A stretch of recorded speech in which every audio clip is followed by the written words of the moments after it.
If you found yourself in this channel today wondering about the future of paramotor flying, you've come to the right place.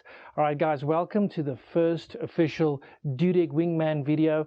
What is the Dudek Wingman project all about? It is a new website called dudekwingman.com. It involves a whole bunch of pilots operating independently from Dudek, and we try and give advice on the best choice of size and model for interested pilots that want to get into a new glider with the Dudek brand. All right, and like I said, the title today, it's about the launch of the Warp 2, probably the most anticipated product launch for 2022. And we're not going to try and disappoint. We're going to try and give you as much information as possible, but we're also going to give you multiple reviews. So today's video is going to involve two wingmen giving their opinions. The first one is Mitchell Graham. Mitch, please introduce yourself. Hello, I'm Dudek Wingman Mitch G, and here's my thoughts on the Dudek Warp 2. And then obviously myself as well, Eugene Cussons. I've actually been flying this glider for the past 5 months because I was enlisted as a test pilot for Dudek on the specific project. I am a pilot that focuses on medium to long range cross-country races, and so the data I've been giving through to Dudek has been it's just a part of the puzzle for them to determine if any changes had to be made. All right, so without further ado, I give you the Warp 2.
So this video is going to be jumping in between the opinions of myself and Mitch, as I mentioned, but we're going to try and keep it as short as possible, and then there'll be future reviews as well coming following this one, which will be more lengthy and have more details to it. So let's just do a couple of fast facts, which I think everybody will find really interesting. The Warp 2 is really a next level, or what I like to call a next generation cross-country glider. It offers more speed than anything else in the market, and from the Dudek offering as well. So if you're used to something like the Hadron XX, the Warp 1, or the Hadron 3, this is taking it to the next level. So speed has been increased by quite a margin. We're going to talk about speed a bit later. Then the second fast fact is a 6.0 aspect ratio glider. 6.0 telling us that it is geared towards cross-country flying. And certainly from my point of view, they have really changed the game quite a bit with this, and we're going to get into detail on how this glider is such a magnificent offering as far as cross-country flying goes. Third fact, it comes back to speed once again. There's been a lot of questions from the Dudek Wingman towards Dudek on asking on how were they able to increase the speed by not really doing something dramatic on the design side that you could at least see from the visible spectrum. Dudek's most direct answer on this is basically that they've redesigned the profile of the Warp 2 as compared to the Warp 1, and it's a combination of factors that actually is leading this glider to give higher performance figures when it comes to speed and fuel consumption. But this has really been successful because even with the geometry change, the stability has been increased as well. So there's no real downside to what they've done with this. Moving on to the next fast fact, and that would be launching and landing speeds. launching a lot simpler than the Warp 1. If you are one of those pilots that struggled with the Warp 1 launch but really enjoyed the glider, then this is going to be really interesting for you. It launches incredibly fast. I've overlaid some images on this, but also Mitch will also be going into his launches as well. So it just shoots up to 12 o'clock. It's very, very quick to get above you. And if you've gone from other technologies in the Dudek range, you'll have to get accustomed to putting in less effort to get it up to 12 o'clock. So really good news on that side. Landing speeds, for me, this is really important because this is where the Warp 2 separates itself from anything else in the Dudek range. It's a clear separation in the experience levels required now. In order to get to the really good flare and lift capabilities of this glider coming in for landing, you'll have to open up the trimmers a wee bit, and that means the glider comes in out of ground effect. The speed will be around 29 knots. That's quite a bit faster than something like the Hadron 3, which will come in around 25 knots. The speeds I'm mentioning is the trims all-in landing speed, obviously opening up it just a little bit to get that flare capacity like I mentioned.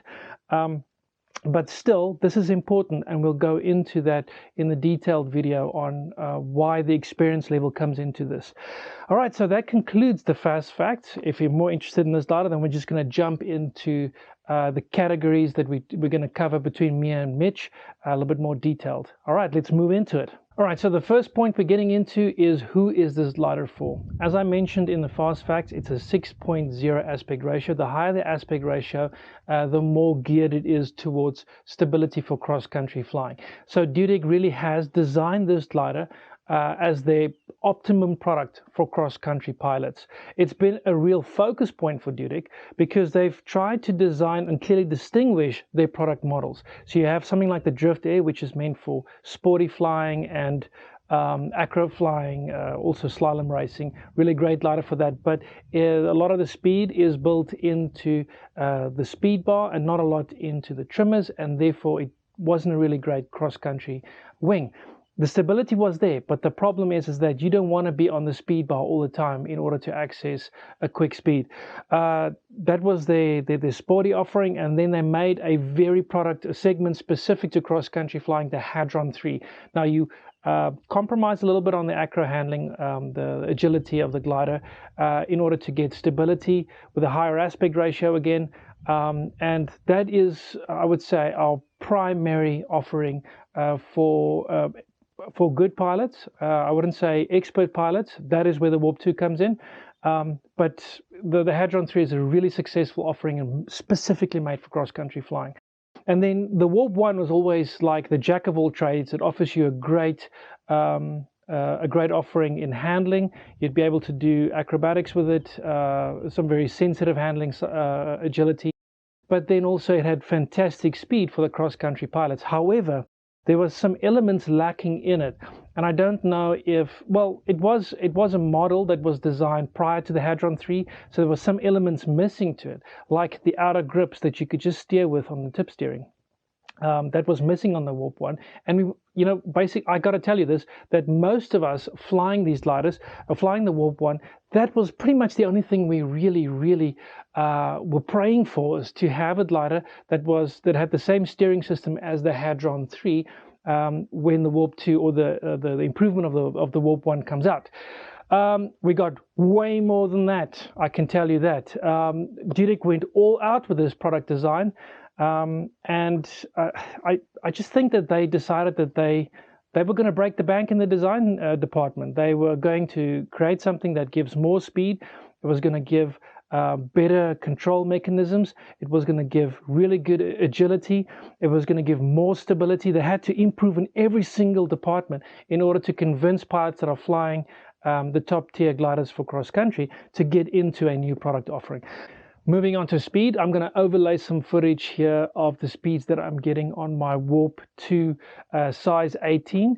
It's important to create a baseline for this discussion so that we can be on the same page. Number one, when I do the speed test on this glider, I'm not overloading it.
trim speeds on the Warp 2, trims all the way in, 30 miles an hour, dump the trims, 40 miles an hour, trims out and speed bar pushed, 50 miles an hour. I tested upwind and downwind. Those are the numbers that I got. I'm about 110 kilograms, and this is a 16-meter Warp 2. So you can use that as a data point to gauge about the speeds that you'll get. But if you're near the top of the normal weight range for the Warp 2, you should be able to get 50 miles an hour. And I'm at sea level here, even at sea level.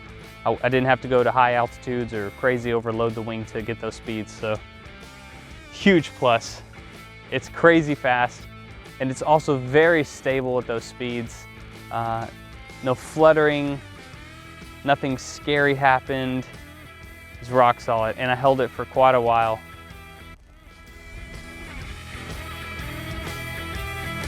The Warp 2 has rods in the trailing edge from here to here. There's a plastic rod in the trailing edge. The Warp 1 did not have that. The Hadron XX did have those. And if you've ever flown a Hadron XX, you'll remember how rock solid that wing was. It was like just rock solid. It didn't flutter or shake or twist or move anything, even in turbulence. And this wing is definitely improved from the Warp 1 and how stable it is in turbulence, and how much it does not move or shake around whatsoever. I think that those rods are what's giving it that added stability.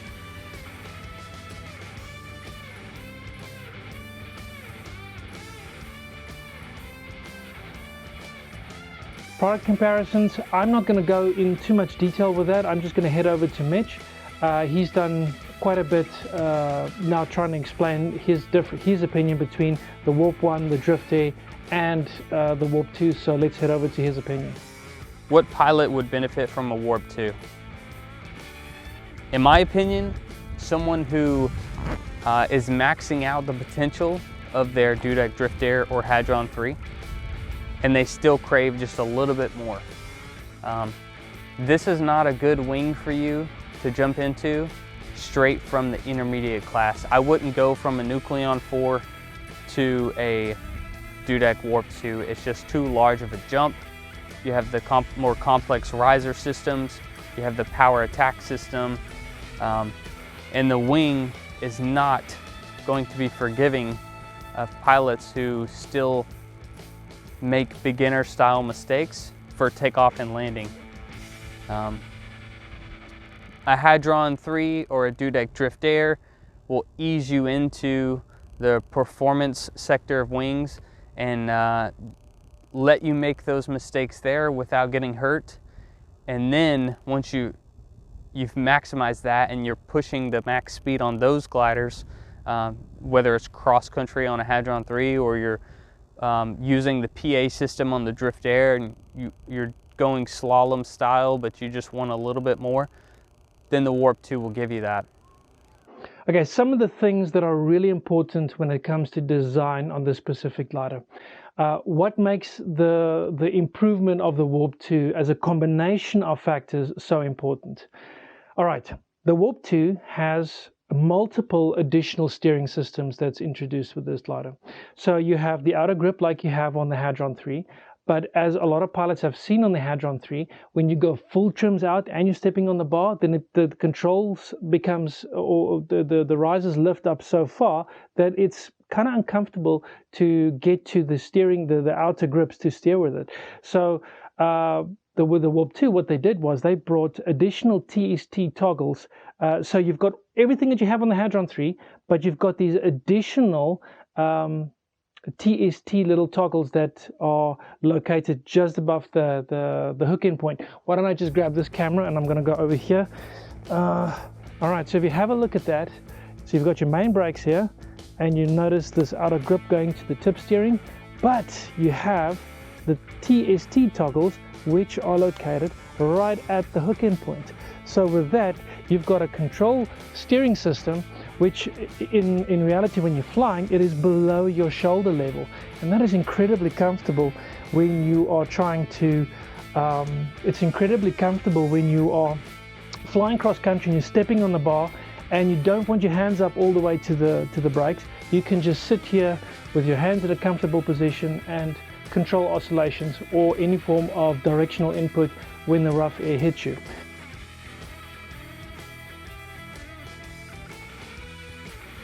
The Warp 1 was twitchy in turbulence, more so than any other Dudek glider that I've flown or owned.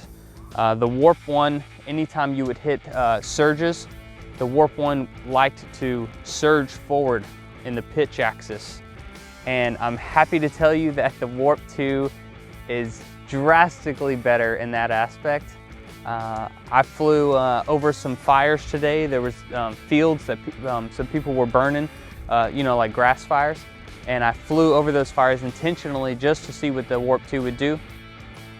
I also flew through my own wake multiple times today to see how the Warp 2 behaved in that aspect. And it's drastically better than the Warp 1. There's a little tiny bit of yaw motion when you go through your own wake with the Warp 2, but the pitch surges are reduced almost to the level of like the Dudek Drift Air or like the Snake XX. If you've flown those gliders, they're rock solid in turbulence or flying through your own wake, and this glider is almost at that level. The Dudek Drift Air is still more stable in turbulence than the Warp 2 is, but they're closer together than in stability wise than the Warp 2 is to the Warp 1. The Warp 1 was very pitchy in the pitch axis.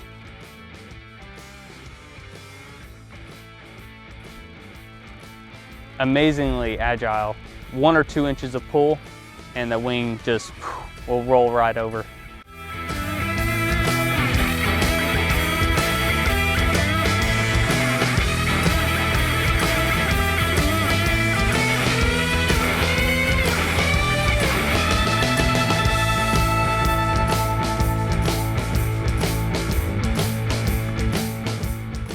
All right, now so on the summary of this glider, more speed, better stability, better efficiency, but a clear separation between the Warp 2 and everything else in the Dudek range. But my 2 favorite things about the Warp 2 are the easier launch characteristics and the increased stability in turbulence. I'm really happy and really impressed with the glider, and I'm really glad that Dudek addressed the stability and the launch characteristics of the Warp 1 and created the Warp 2. Thanks to Dudek, thanks to Nirvana for providing Dudek products. If you're interested in Dudek products, go to dudekwingman.com and you can read our thoughts and impressions on all the Dudek gliders there on that website. And if you have more questions, don't be afraid to send us a message. There's direct links to my contact and other people's contacts on the Dudek Wingman's website. Tell us what you think. Tell us what your questions are. Thanks for watching. Peace. All right, guys, I hope you enjoyed the review of the Warp 2. I'm going to put out a lot more on this, but I think having jumped between me and Mitch's opinions on this glider, we're trying to keep the video as short as possible. There's obviously an official launch from Dudek, so you'll be able to see some nice images from them and the information that they're putting out. We don't want to be too repetitive. Personally, I'd just like to say thank you to Dudek for making me a test pilot in this project and letting the voice be heard of cross-country pilots that are asking specific improvements, and they've really gone out to do that. Piotr Dudek, Dominic, Wojtek, all the guys at Robert at the factory, thank you so much for doing what you've done. It's been an incredible journey for the last 5 months, and I'm looking forward to doing a lot more of it. Just a quick one, I've got another, it's something that you don't see every day. You got a blessed box just moving in to see what's happening right next to the warped the warped display. All right, guys, that's it from me, and I'll be seeing you on the next one.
And we got a champion.